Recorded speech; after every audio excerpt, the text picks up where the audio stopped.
TBS 라디오 김현정의 뉴스 쇼. 날씨 얘기를 좀 해보겠습니다. 여름장마 7월 말에 끝났는데 8월에도 600mm가 넘는 기록적인 폭우가 내렸죠. 그리고 9월을 코앞에 둔 어제부터 오늘까지도 전국 곳곳에 비가 오고 있습니다. 그러다 보니까 혹시 가을 장마가 벌써 시작된 건가 싶은데요. 그런데 더 이상 여름 장마니 가을 장마니 하는 그런 전통적인 장마 현상은 없다라는 말이 기상청에서 나왔습니다. 기상청이 곧 발간하는 장마백서에 이런 내용이 담겨 있다는데요. 이게 무슨 얘기인지 기상청장의 설명을 지금부터 직접 들어보죠. 유희동 기상청장 연결이 돼 있습니다. 청장님 안녕하세요. 예, 안녕하십니까. 기상청장 유희동입니다. 예, 아니 기상청이 내는 장마백서라는 게 이게 매년 나오는 게 아니죠? 예, 이번에는 10년 만에 발간이 됐습니다. 그래서 장마백서는 저희가 그동안의 기상학적 현상들을 장마에 대해서요 정리를 하고 중점적으로 살펴보고 있는 내용은 장마의 변화가 뚜렷이 존재하느냐 여부를 살펴보는 것입니다. 그러니까 가장 핵심적인 내용이 도대체 장마라는 게 지금 우리나라에서의 장마라는 게 어떻게 변해왔고 어떻게 변해갈 것이냐 이런 연구를 하신 거예요. 예, 그렇습니다. 오늘 저 두꺼운 백서 내용을 다 상세하게 설명은 못 해주시겠지만 핵심적인 내용, 핵심적인 결론은 뭐였습니까? 결론을 말씀드리자면 예. 장마의 모습이 최근 들어 그리고 시간이 갈수록 크게 변화하고 있다는 것입니다. 세 가지 정도로 요약해서 말씀드릴 수가 있는데요. 예. 첫 번째로 장마철 기간과 강수량의 변동성이 매우 커졌습니다. 즉 장마철 기간이 짧고 길었던 해, 강수량이 많고 적었던 해가 평균에서 벗어난 경우가 자주 나타난다는 것이고요. 아하. 두 번째는 장마 기간 동안 집중호우의 빈도가 매우 많아졌습니다. 그리고 마지막으로는 장마철 이후에 강수 형태가 변화했다는 것입니다. 늘 아시는 것처럼 장마철 이후에 과거에는 8월 하순이나 9월 초순에 네. 소위 말하는 가을 장마라는 형태로 비가 많이 왔는데요. 네. 최근에는 8월 초에도 많은 비가 내리는 경향을 보이고 있습니다. 이렇듯 오랫동안 장마라고 표현되어 온 여름철의 비의 형태가 과연 전통적인 장마로 표현할 수 있는 것이냐 하는 부분들에 대해서 의문을 갖게 되는 것입니다. 청장님 지금 길게 설명해 주셨는데 그냥 제가 이해한 일반인 수준에서 제가 이해한 결론은 즉 우리가 전통적으로 생각했던 그 장마, 그 여름 장마는 더 이상 없다. 아주 다양한 형태로 변화했고 변화하고 있다. 이렇게 결론을 내리면 될까요? 네, 없다라고 단언하기에는 자연현상을 저희가 100% 확신하기에는 어렵지만 예. 지금 최근에 10년 동안의 경향을 보면 분명 전통적인 장마의 형태로는 표현할 수 없다는 것이 저희 지금 초반의 생각입니다. 그러니까 전통적인 장마라고 지금 표현하는 거는 이런 식인 거예요. 7월쯤에 몇 날 며칠 오랫동안 비가 지루하게 내리고 그다음 8월 초 되면 이제 쨍 하잖아요. 예, 그렇죠. 그러다가 가을에 한바탕 또 이제 장마가 오고 요게 이제 우리가 생각하는 전통적인 장마인데 요런 의미의 장마는 사실은 이제는 거의 사라진 걸로 보인다. 굉장히 불규칙해졌다. 그런 말씀이죠? 예, 그렇게 이해하시면 될 것 같습니다. 알겠습니다. 네. 그러면은 우리가 그동안 장마 왔다, 장마 끝났다 이런 표현을 썼었는데 이제 우리 여름철 날씨는 뭐라고 표현해야 되고 동남아 우기라고 표현해야 되나? 이거 여름철을 설명할 용어가 좀 새로 필요하겠는데요. 그렇죠. 말씀하신 대로 한국형 우기라는 말들도 나오고 있고요. 그렇지만 간단히 정할 문제는 아닌 것 같아요. 예. 그래서 여름철 비의 형태에 대한 구분부터 명칭까지 학계와 산업계를 포함한 국민들의 의견을 종합하는 과정을 거치고자 합니다. 저는 이제 설명 쭉 들으면서 약간은 좀 섬뜩한 생각도 들었어요. 기상청장님이 말씀하시는 거잖아요. 이제 더 이상 전통적인 의미의 장마는 아닌 것 같다. 뭔가 새로운 용어 정의가 필요하다. 국민적인 합의를 모아야 된다라고 얘기를 하시니까 진짜 이게 지구촌의 기후 이거 진짜 이게 심각한 정도로 변하고 있구나 이런 느낌이 드는데 그러면 청장님 전통적인 의미의 장마가 사라졌다면은 새로 나타나는 형태는 어떤 형태가 된다고 보세요? 그러니까 장마로 가면은 지루하게 비는 많이 오지만 어느 정도 예측이 가능한 형태라고 볼 수가 있습니다. 장마 전선이 남북으로 움직이면서 예. 비가 주룩주룩 내리고 조금 그쳤다가 다시 내리고 이런 형태가 돼야 되는데 이런 형태가 아니라 근래에 들어서 비는 특히 여름철의 비는 아주 집중적으로 폭우 형태로 내리고 그치고 하는 것들을 반복이 되고요. 네. 그 주기도 어느 정도를 가진 것이 아니라 아주 짧게 나타났다가 또 한동안은 계속 폭염이 중간에 발생하는 등 소위 말하면은 저희가 예측 불가능한 정도의 그런 변화가 이루어졌다는 것입니다. 그럼 거기 안에서 또 어떤 패턴을 찾기는 어려운 건가요? 그냥 불규칙인가요? 글쎄요. 뭐 장기적으로 이거를 계속 보다 보면은 예. 어느 정도 패턴이 나타날 수가 있는데 제가 생각하기에는 이 기후변화 시대 중심으로 들어선 지금의 예. 패턴을 찾기에는 그렇게 쉽지는 않을 것이라고 보고 있습니다. 이유가 이제 지구온난화, 기후변화에서 기인하다 보니까 어떤 패턴을 찾기도 쉽지 않다. 네, 그렇습니다. 예. 뭐 기상청장이 나오셨으니까 제가 질문드립니다만 사실은 얼마 전에 내린 기록적인 폭우 때문에 기상청의 이 장마백서에 더 우리가 관심을 갖는 건데요. 네. 사실 그날 비가 많이 온다는 기상청 예보는 있었어요. 제가 기억이 나요. 있었는데 다만 그 예보를 들으면서 이게 100년 만에 폭우일 거라고는 아무도 생각을 못했거든요. 네네. 기상청도 그 정도일 줄은 모르셨던 건가요? 예, 그렇습니다. 우선 8월 초순에 내린 비로 인해 인명피해가 특히 취약계층에 더 피해가 컸던 것에 대해 매우 안타깝게 죄송스러운 마음뿐입니다. 그렇지만 우리 우선은 따지고 보면 기상청 예보가 아주 쪽집게처럼 정확하지 않았다는 것에 모든 문제의 시발점이 기인하지 않았나 생각이 돼서 저희부터 더 반성하고 있는 부분이 있습니다. 예. 예.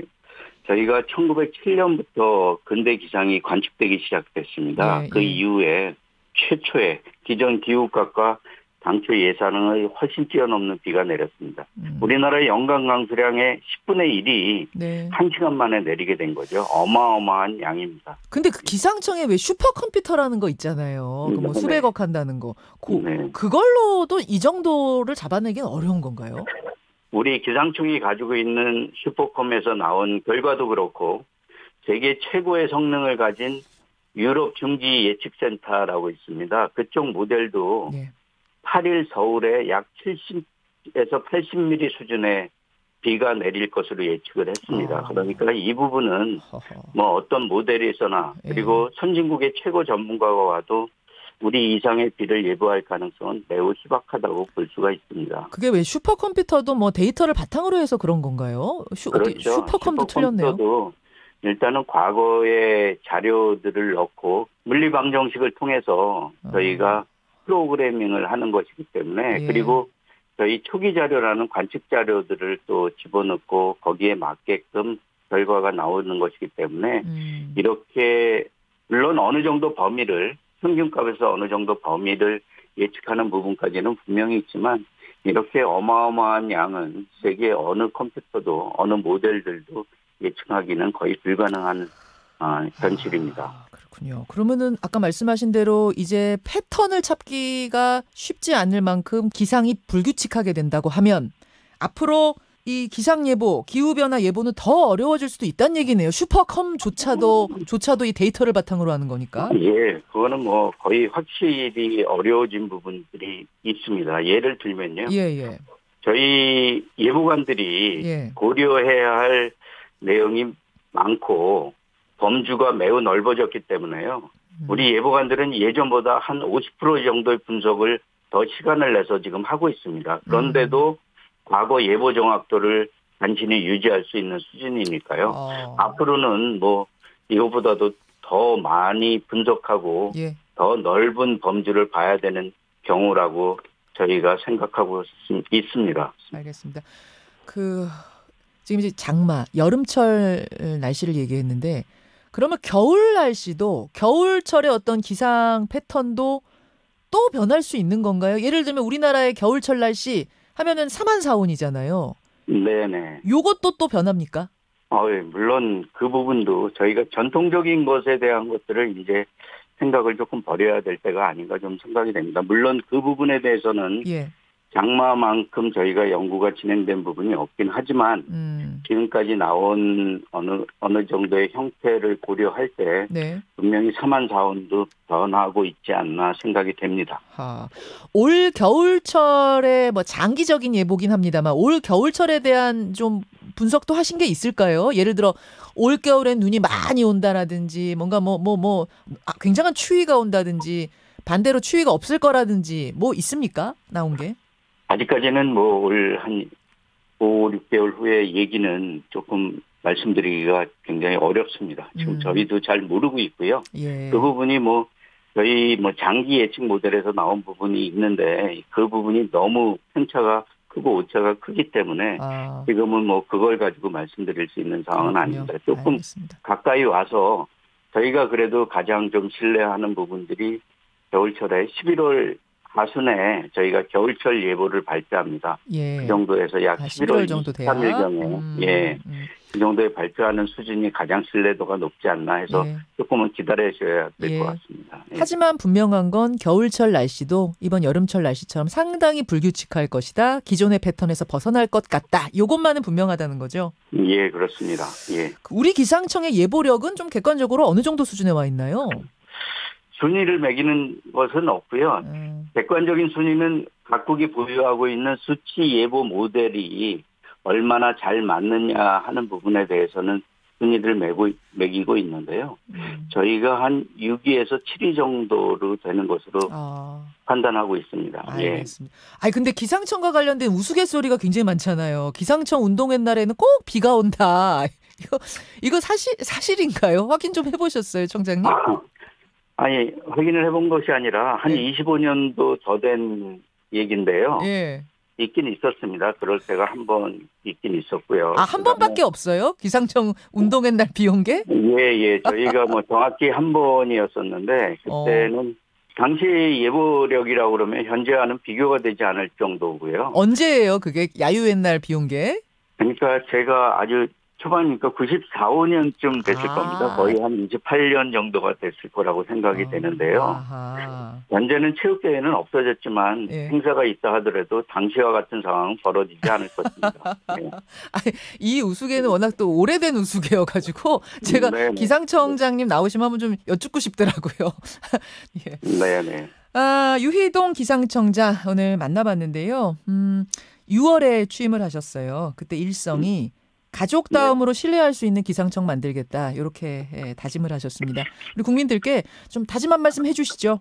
예, 뭐 아직까지 저희가 부족한 점이 많기는 하지만 국민들이 도와주시고 그리고 저희 뭐 선배들부터 저희들이 애를 쓰는 바람에 외국에서는 어느 정도 저희 기술력이 향상됐다고 얘기를 해주고 있습니다. 그렇지만 국민들이 체감하시는 만족도는 아직도 많이 부족한 게 사실입니다. 예. 그렇지만 저희 직원들이 1년 365일 24시간 밤낮 없이 국민의 안전을 위해 노력하고 있습니다. 이 부분에 대해서는 앞으로 기상청을 조금 더 믿어주시고 애정 어린 마음으로 많은 관심과 격려를 가져주신다면 저희가 좋은 예보, 그다음에 좋은 기상 서비스로 국민들께 보답해드리도록 하겠습니다. 예, 기상청에서 쭉 근무해온 기상 전문가 출신이시더라고요. 그래서 어느 때보다 더 정말 신뢰받는 기상청이 될 수 있도록 노력해 주시기를 부탁드리겠습니다. 오늘 고맙습니다. 예, 감사합니다. 예, 유희동 기상청장이었습니다. 김현정의 뉴스쇼는 시청자 여러분의 참여를 기다립니다. 구독과 좋아요, 댓글 잊지 않으셨죠? 알림 설정을 해두시면 평일 아침 7시 20분 실시간 라이브도 참여하실 수 있습니다.